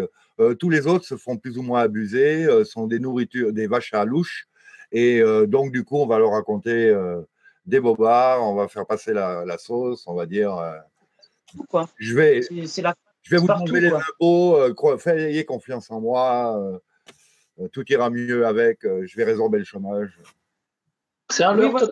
c'est un leurre bateau même, c'est un discours complètement bateau de dire on est là pour vous élever spirituellement, mais pendant ce temps-là, on fait mieux passer la pilule de la sonde anale et vaginale, quoi. À un moment donné, combien de siècles il leur faut pour accomplir leur travail d'hybridation, leur recherche.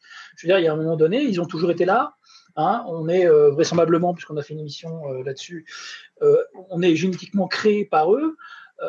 Est limité hein, au niveau ADN donc, et capacité extrasensorielle. Donc, mais quelque part, on a une étincelle.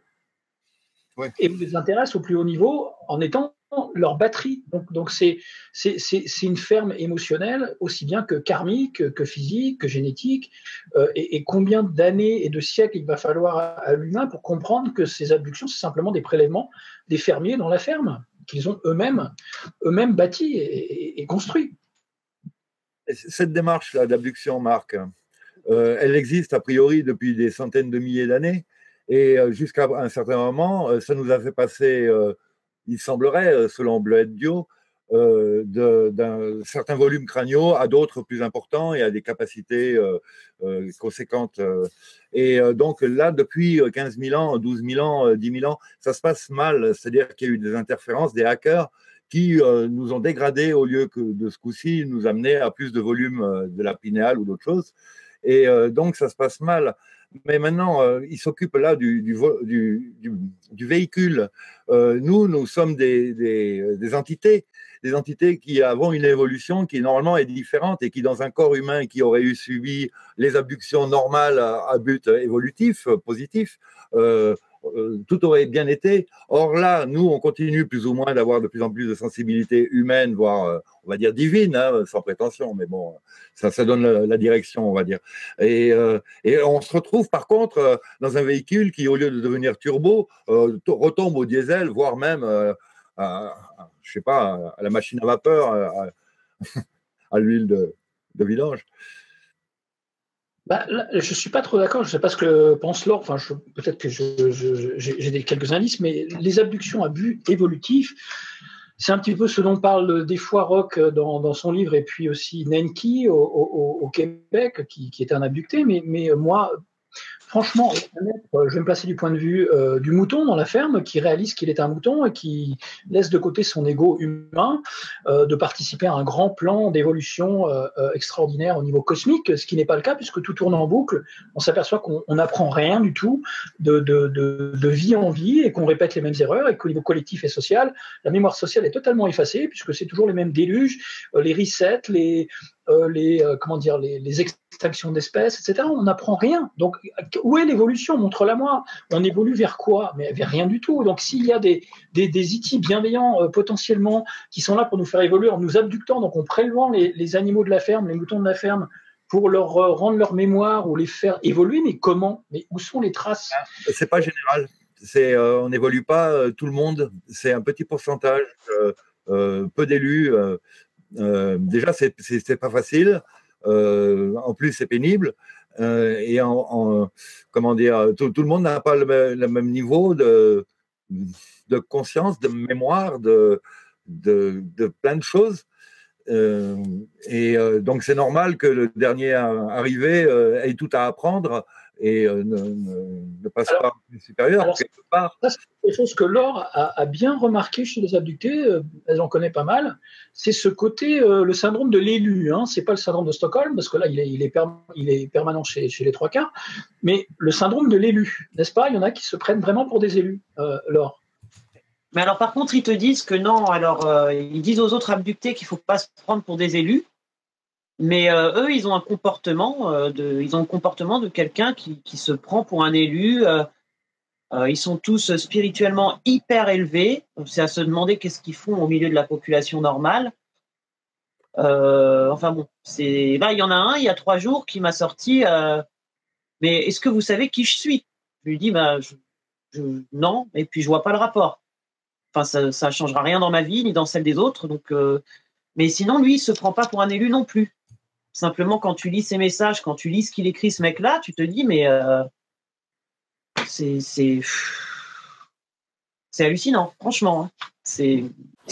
Dans tous les cas, à partir du moment où il y a abduction, c'est-à-dire qu'il y a enlèvement contre la volonté de la personne, il n'y a rien de bienveillant là-dedans. Et on va pas pouvoir nous faire croire que c'est un sorte de sentiment paternaliste comme des parents pourraient avoir avec leurs enfants, où pour les faire évoluer, ils leur font faire des choses. Non, parce que même à des petits-enfants, même à des bébés, quand tu veux les faire évoluer, tu leur expliques les choses. Même s'ils ne les comprennent pas, tu leur expliques.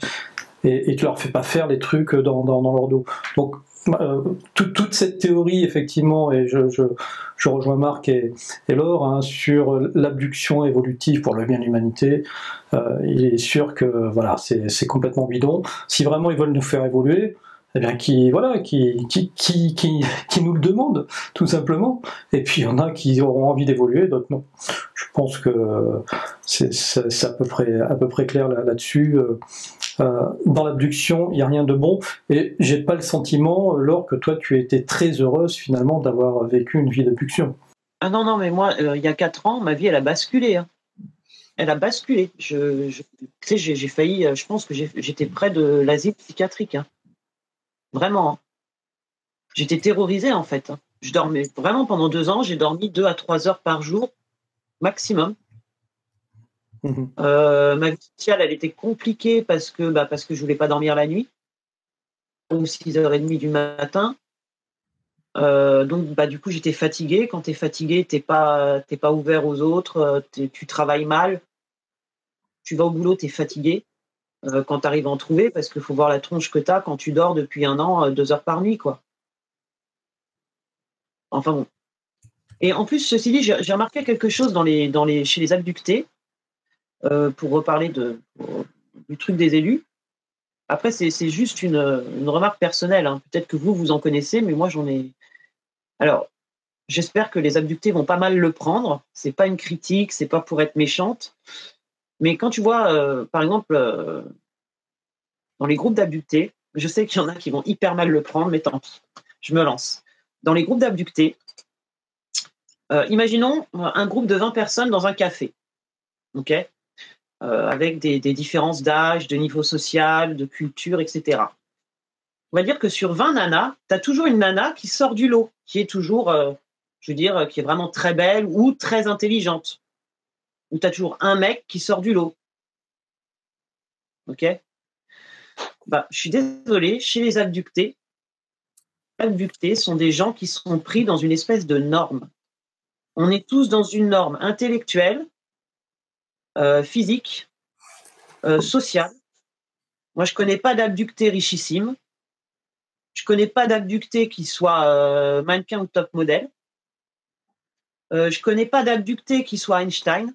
Et en fait, j'ai remarqué que les abductés, on est tous dans une espèce de norme. En fait, c'est exactement le contraire des élus. Mais exactement. Vous en connaissez, vous, des abductés qui sont des top modèles ou... Moi, je connais une actrice. Quelques scientifiques. Je connais 2 actrices, d'ailleurs.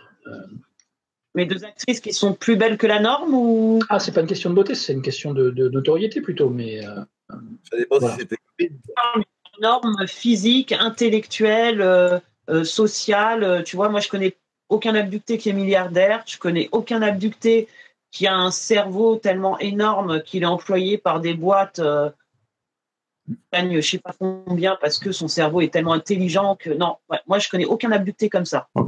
On est bien d'accord que de toute manière, si l'abduction, c'est une expérimentation scientifique de la part des aliens, ils ont des protocoles qui vont correspondre à une normalisation des échantillons sur lesquels ils font leurs tests, surtout si ces échantillons, ils les testent sur plusieurs générations, c'est ce qui a l'air de se produire, parce que le problème c'est que même au sein des familles on n'en parle pas, mais quand tu commences à creuser un petit peu, tu t'aperçois que ton père, ta mère, ton grand-père, et puis ça se trouve si tu remontes encore et encore, il y a eu des abductions avant, et que finalement c'est toujours les mêmes qui sont abductés, puis pas qu'une fois, mais plusieurs fois.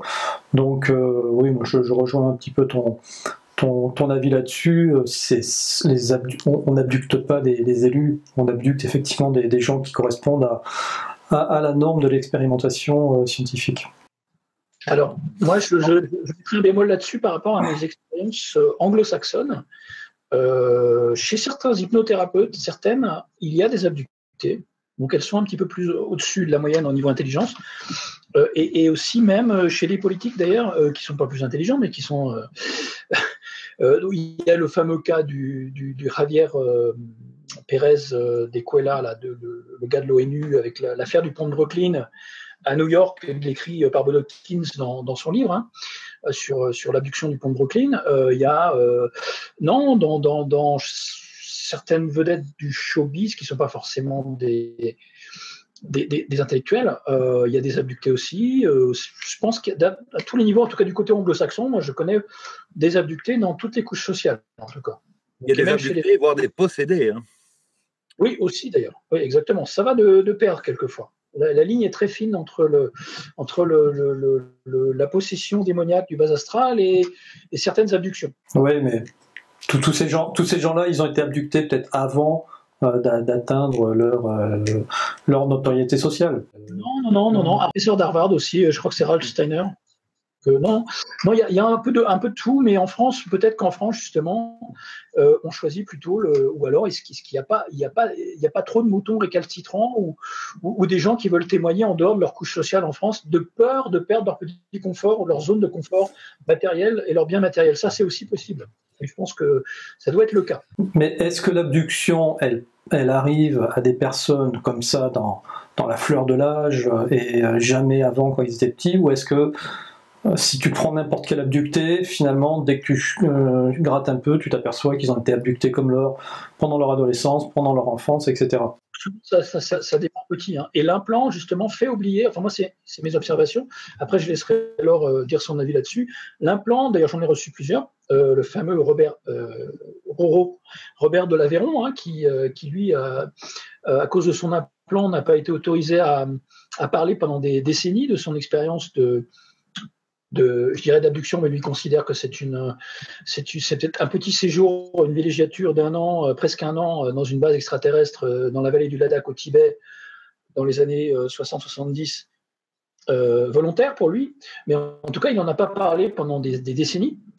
Charles du 76, avec son implant au tibia, lui non plus, pendant des années, a été interdit d'en parler de ses expériences implants, donc on voit bien que les implants ont aussi une fonction, non seulement de dossier médical, de contrôle mental, de géolocalisation, en fait, de contrôle de la personne au niveau de la parole. C'est-à-dire que pendant des années, on l'empêche par l'implant de parler de ses expériences. Donc oui, je pense que la plupart, ça a commencé petit. La preuve, ces gens-là, ça a commencé petit. D'où le fait qu'il y a, voilà, si ça commence petit, à cet âge-là, il n'y a pas le critère social qui rentre en compte. On ne sait pas ce que la personne va devenir grande. Mais bon, je pense que là-dessus, Laure est pas loin de la vérité. Ça reste quand même des abductions normalisées. Et il n'y a pas forcément d'intérêt d'abducter comme tu le disais, Laure, des QI à 160. C'est peut-être pas ça leur test. On a en France un cas quand même assez spécial. Enfin, je voudrais pas lui porter ombrage, mais on a un scientifique qui non seulement était en contact avec une intelligence extraterrestre, dit les humites, qui lui ont transmis des données technologiques, donc il avait le cerveau capable de les appréhender et voire même de les développer, ce qui a donné entre autres la MHD, puis peut-être d'autres choses en astrophysique prochainement. Et en même temps, il est aussi implanté. Et par contre, a priori, de la même manière, ça ne lui paraît pas, il semblerait, un élément essentiel à faire analyser tout de suite et une pierre choc de sa réaction face à cette situation. C'est-à-dire prendre contact avec un collègue du docteur Lear, un chirurgien, et analyser, ouvrir, enfin faire tout ce qu'il faut pour faire rejoindre des mémoires, des données technologiques et un implant physique qu'il a dans le ventre, ainsi qu'un de ses collègues aussi scientifiques japonais, au même endroit. Alors, Laure, justement, la question me ramène à cette association qu'on ne va pas nommer. Est-ce que justement les recrues de cette association ne sont pas passés entre leurs griffes pour limer complètement leur volonté de résistance ou de rébellion contre le phénomène? Bah, écoute, je sais, ça, faudra leur demander. Mais moi, la plupart des abductés que je rencontre, à 80%, même peut-être 90%, la phrase typique qu'on me sort, qui m'énerve, et ça, franchement, à force, au début ça m'énervait, mais maintenant ça me fout la rage. Et tu comprends pas, c'est comme quand t'emmènes ton chien chez le vétérinaire. Ben, ton chien, il a peur, il comprend pas, mais c'est pour son bien. Ben non, excuse-moi, moi je suis désolée, quand tu te fais violer la nuit par un insecte géant, c'est pas pour ton bien, c'est pas parce que tu comprends pas, et non, c'est pas vrai. Moi j'ai eu plein de chiens, plein de chats, je les ai emmenés je sais pas combien de fois chez le vétérinaire, j'ai jamais vu le vétérinaire rigoler parce que ton chien a peur. J'ai jamais vu le vétérinaire prendre plaisir à faire peur à un chat, jamais. Même le vétérinaire, il va lui parler, il va le rassurer. Et ça, c'est vraiment la phrase qui m'énerve et qui a 80% des abductés. Phrase-là. Enfin, je me dis, c'est vraiment que tu n'as pas envie d'aller voir plus loin que le bout de ton nez, quoi. Incohérences qu'il y a à côté, tu refuses de les voir, en fait. Je veux dire, on a combien des cas de nanas qui te disent, ben, j'ai pas eu de rapport sexuel, mais j'ai eu des enfants. En fait, mon enfant, c'est un hybride. Mais tu sais, c'est parce que notre niveau de conscience ne nous permet pas de comprendre, mais c'est pour notre bien. Ben non. Mais par contre, ces mêmes personnes vont te parler de la notion de libre arbitre. Donc, il y a quand même quelque chose il y a un non-sens quelque part. C'est-à-dire que tu n'as pas voulu d'enfant, tu n'as pas eu de rapport sexuel, tu te retrouves enceinte. Mais de l'autre côté, on va te dire qu'il y a la notion de libre arbitre que les aliens sont censés respecter. Mais c'est complètement faux. La preuve. Ah, mais oui, mais c'est parce que j'ai donné mon accord dans un entre-deux-vie. Mais non. C'est une fuite de confort. Je veux dire, il y a un moment. C'est pour le confort mental parce qu'elle flippe de trop de réaliser ce que ça pourrait être. Enfin, c'est toujours. Ben, je sais pas, tu dis ça à des abductés, tu te fais allumer. Hein. Si tu dis ça à des abductés, si tu leur dis oui, ben, tu préfères penser ça pour ton confort mental, tu vas te faire allumer. Hein. Mais est-ce qu'ils ont fait donc des études, des hypnoses régressives Ils en font tous. Il n'y a que moi qui n'ai pas fait d'hypnose régressive. franchement, moi, mes seuls souvenirs, ils sont tous conscients. Il n'y en a aucun qui arrive d'une hypnose régressive, mais tous les abductés que je rencontre, à 70%, ils ont fait des régressions.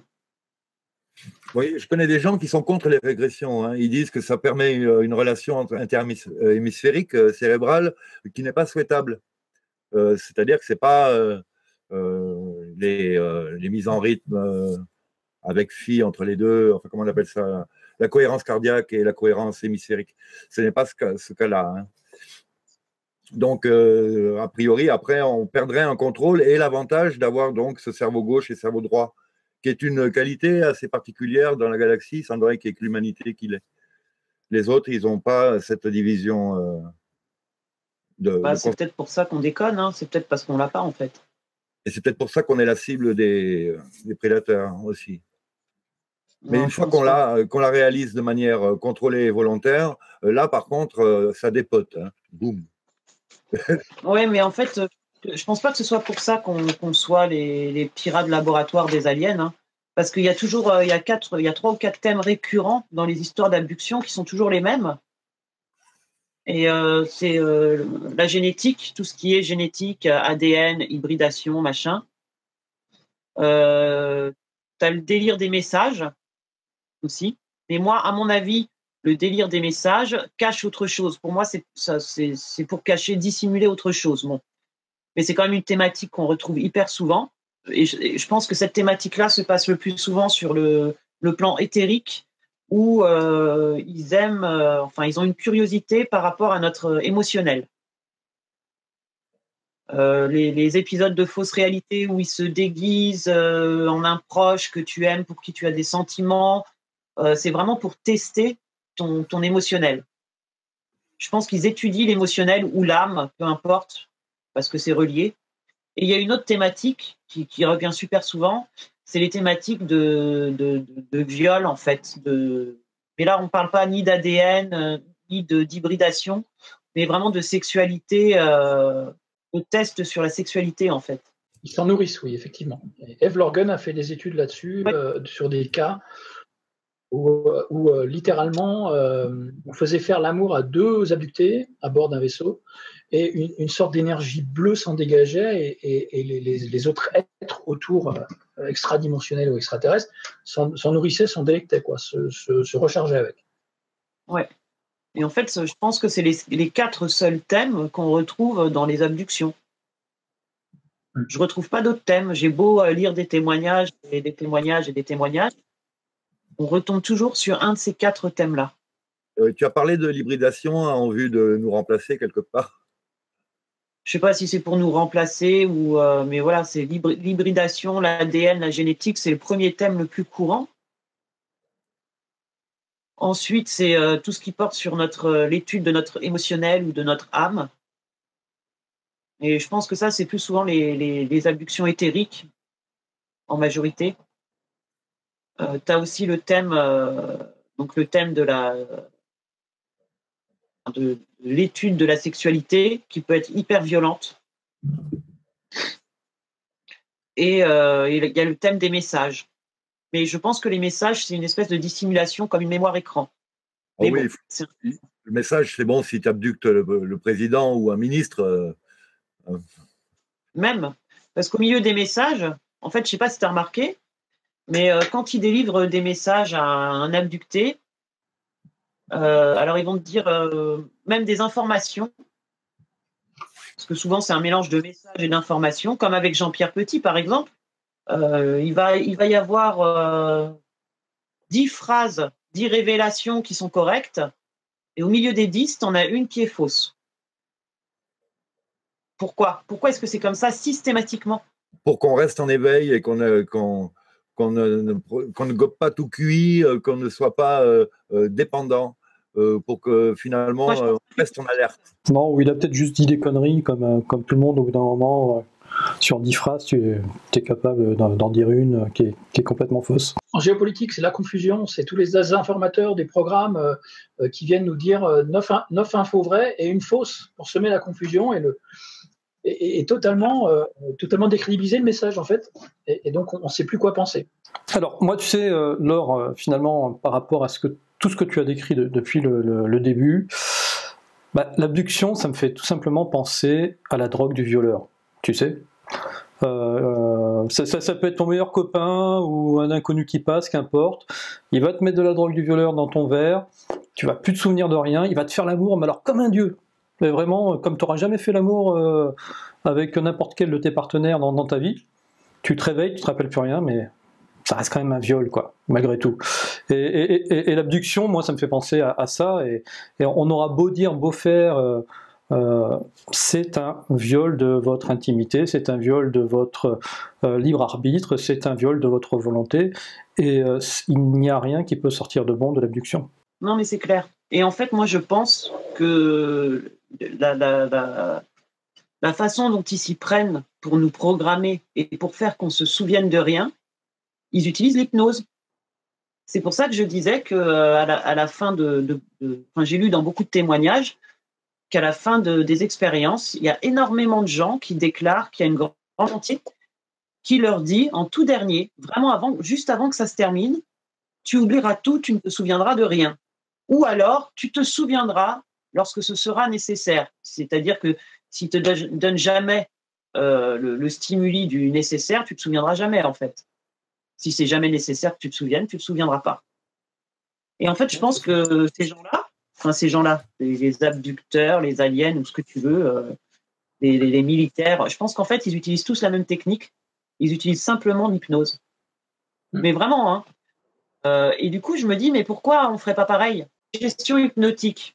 Et puisqu'apparemment, ils t'en font pas qu'une. Hein. Pourquoi on ne ferait pas le contraire, une contre-suggestion? C'est-à-dire, on ferait avec une hypnothérapeute, avec un hypnothérapeute, te suggère que lors de ta prochaine abduction, tu te souviendras de tout.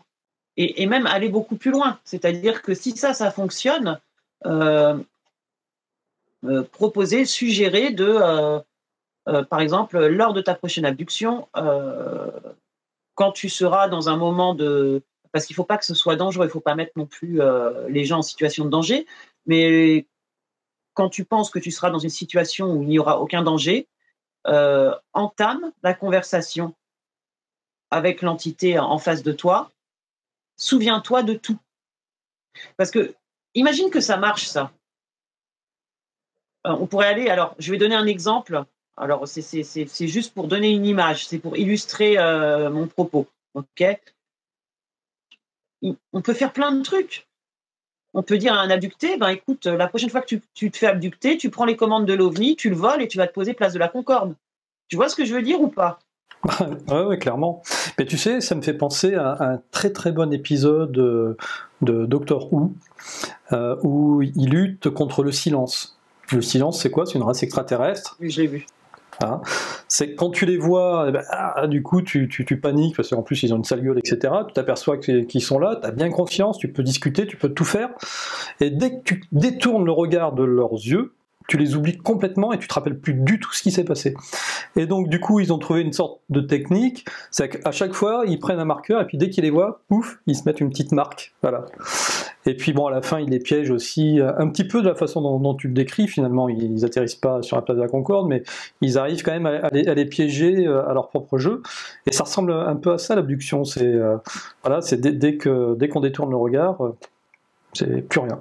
C'est pour ça qu'ils ont inventé les caméras à 360 degrés. Voilà, c'est sûr. Ça doit être pour ça. Imagine que tu puisses faire une suggestion hypnotique à un petit gris. Parce que personne n'a essayé, en fait.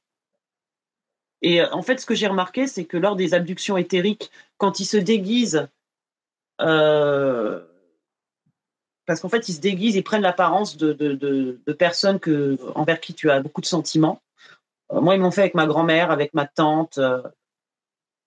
Et j'ai remarqué qu'en fait, ils ne voulaient pas que je regarde leurs yeux. Parce que si je regardais leurs yeux, je les démasquais. En réfléchissant à ça, je me suis dit, mais est-ce que c'est juste ça? Est-ce que c'est juste le fait d'être démasqué? Parce que je les ai démasqués une première fois, ils m'ont mis dans un autre décor, là, ils ont pris l'apparence de ma tante. Donc, ils savaient déjà que je les avais démasqués. Mais imagine qu'il y ait un principe de réciprocité dans les yeux. Imagine que ce qu'ils nous font, si ça se trouve, on peut leur faire aussi. Et en fait, j'ai lu il y a quelques jours dans un livre de John Mack le témoignage d'une nana qui parle de l'interdépendance des yeux entre elle et les aliens. Et du coup, je me demande s'il n'y a pas autre chose que le fait d'être démasqué dans le fait qu'ils refusent qu'on les regarde quand ils prennent l'apparence de quelqu'un. Imagine que tu puisses faire une suggestion hypnotique à des petits gris. Imagine ce qu'on pourrait faire là. Ouais, mais est-ce que ce serait pas tout simplement le fait que si tu pouvais les regarder dans les yeux, tu t'apercevrais que ce ne sont pas des petits gris, et peut-être tout simplement des humains qui mettent en place toute une machination pour... tu vois. Peu importe que ce soit des petits gris ou ce que tu veux. Imagine que tu fasses une séance d'hypnose à un Dracos. Je veux dire, on s'en fout que ce soit un petit gris ou autre chose, peu importe. Ça peut être un asticot dans un corps, enfin dans un robot, on s'en fout, peu importe. Essayez, c'est juste ça. C'est qu'en fait, on subit et on n'essaie jamais de renverser la situation. Jamais on se dit, mais attends, s'ils arrivent à nous faire ça, peut-être que je peux leur faire aussi. Mais c'est ce que fait Calogero Grifasi, hein, quand la personne hypnotisée est en contact avec son abducteur. Il le menace, il lui dit, tu m'obéis, puisque tu es venu interférer dans ma bulle, maintenant tu es obligé de m'obéir, tu es chez moi. Et c'est là que l'abducté peut reprendre le dessus, chasser, lui demander d'enlever tous les implants, et délicatement s'il vous plaît, enfin voilà, et même de ne plus revenir. Mais enfin bon, c'est d'après Corrado Malanga, c'est pas vraiment définitif, hein. Des fois ça peut durer assez longtemps la paix, on va dire, mais ça peut revenir. Bon, après, je suppose qu'effectivement, au-delà des contre-suggestions, il y a aussi effectivement on revient sur les accords qu'on aura pu passer, même de manière inconsciente ou même dans des vies passées. Hein, il y a un déni de tout contrat mental, moral, psychologique, métaphysique qui ait pu être passé entre nous et quelconque entité. Et pas pendant l'abduction elle-même. Laure parle de pendant l'abduction elle-même, c'est-à-dire conditionné en hypnose avant. Ah oui, d'accord. Tout est une question de préparation et d'entraînement, hein, c'est ça. Voilà, si on s'y met jamais, il faut qu'on s'y mette en fait, parce que eux, ils ont des centaines d'années d'avance sur nous de techniques d'hypnose. Si nous, on s'y met pas, on n'y arrivera jamais. Je dis pas que ça peut se faire entre 2 semaines ou 3 mois, non. Parce qu'en plus, apparemment, il y a au moins 3 couches d'inconscient. Je veux dire, d'après les Américains, on aurait 3 couches d'inconscient. Bon, ok. Donc, ça va pas être si facile que ça, mais si personne n'essaye, évidemment, on n'y arrivera jamais. Ouais, alors du coup, Laure, la question, quand est-ce que tu t'y mets? Parce que pour le coup, tu es bien placé finalement par rapport à tout ce ressentiment que tu as, par rapport à toute cette analyse que tu as et par rapport au fait que tu as déjà enclenché le processus de rébellion. Tu vois, pourquoi est-ce que tu n'irais pas jusqu'au bout? Moi, je veux bien. Tu vois, mais moi, ce que j'aimerais vraiment, c'est qu'il y ait beaucoup de gens qui s'y mettent, parce que plus on est nombreux, plus la probabilité, elle augmente que ça fonctionne. Tu vois, c'est pas en faisant un cas par-ci, un cas par-là. Je veux dire, imagine que demain, 200 000 abductés qui se rebellent, ils vont faire quoi? Là, on va avoir une réponse. Ça veut dire que ce sera la première fois qu'on va réussir à les faire réagir.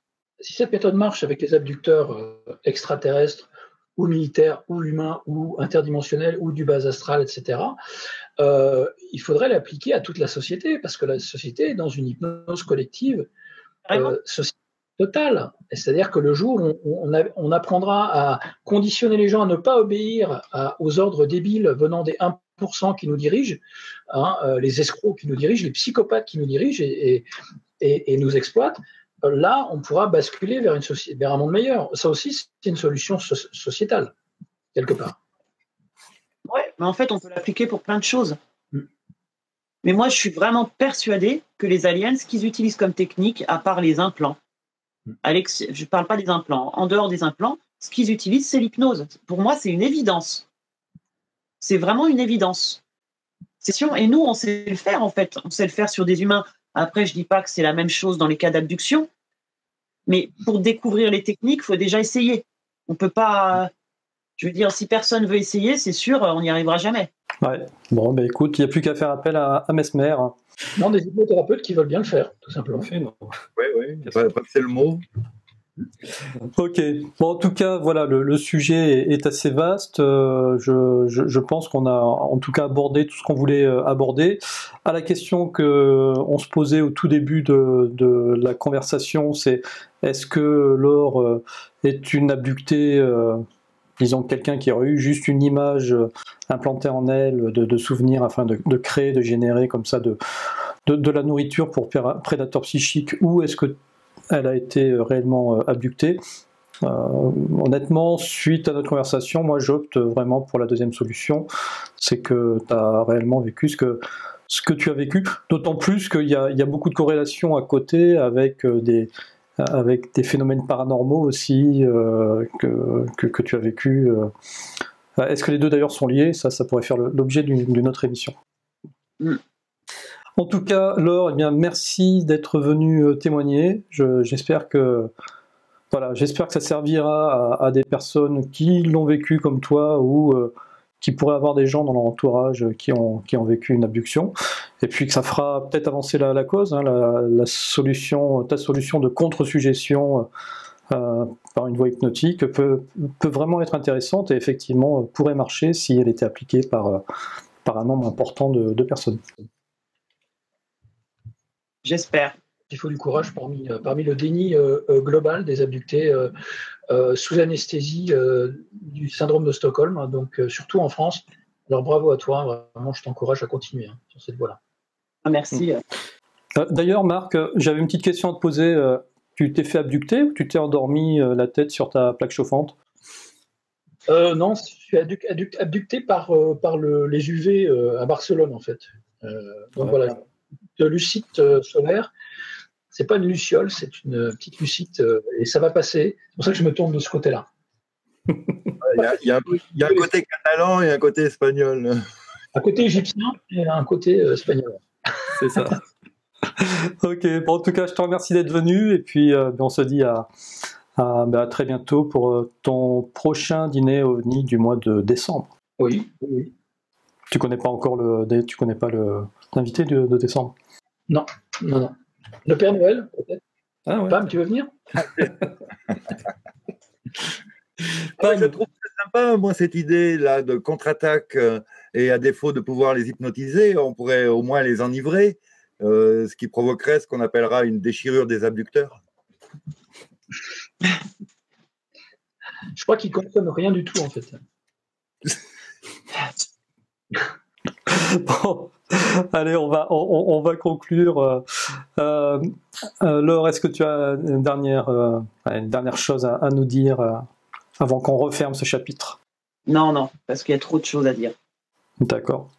Bah écoute, en tout cas, voilà, on te suivra, nous, personnellement, pour voir un petit peu si tu arrives à avancer sur ce sujet-là. Peut-être que tu vas lancer un mouvement, on va savoir. Et puis, on relaiera. Voilà, s'il y a des infos à relayer, on le fera. Ok, c'est sympa. Eh bien, écoutez, je vous remercie d'être resté jusqu'au bout. Voilà, j'espère que notre discussion vous a plu. Vous savez que cette émission est produite grâce aux dons des tipeurs, qui sont les coproducteurs des émissions de Miasme TV. Donc voilà, n'hésitez pas à nous rejoindre sur notre page Tipeee, même à partir de 2 € par mois. Voilà, c'est déjà ça, et ça nous aide. Et en plus, ça vous permet d'avoir ces émissions en avant-première, avant tout le monde, et d'avoir votre nom au générique qui va défiler ici. Allez, ciao ciao, et à bientôt.